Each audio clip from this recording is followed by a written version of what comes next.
How many of you still have kids that still behave in the way you don't want them to do? Right? And it's just a continuous thing over and over. So if you say, I like the way to 20 kids, what happens to all the kids? If I say I like the way you're sitting crisscross and nobody's sitting crisscross, what happens? They all like crisscross the Tron, like they just transform, right? So they all sit crisscross applesauce because you say I like the way. But I want you to notice something because, like I said, this only works for about 90% of the kids. So if I say, I like the way you're sitting up straight. I like the way you're sitting up straight. I like the way you're sitting up straight. I like the way you're sitting up straight.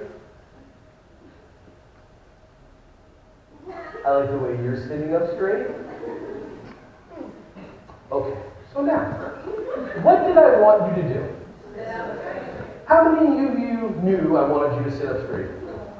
How many, all of you, yeah, got it. How many of you caught yourself making a choice not to sit up straight? Yeah, that's fine. And like, I wanted you to sit up straight. How many of you were even like about to sit up straight and then you told yourself not to sit up straight? Yeah, it's fine. And then as I slowly pan over, the closer that my eyes get to you when you're sitting intentionally crooked, what happens? Well, some sit up straight, some don't even sit up straight, some just you get so excited. And then they're like, you're going to look at me, you're going to look at me, you're going to look at me, you're going to look, how are you sitting not sitting up straight, right? And then you wonder why your kids are spiteful.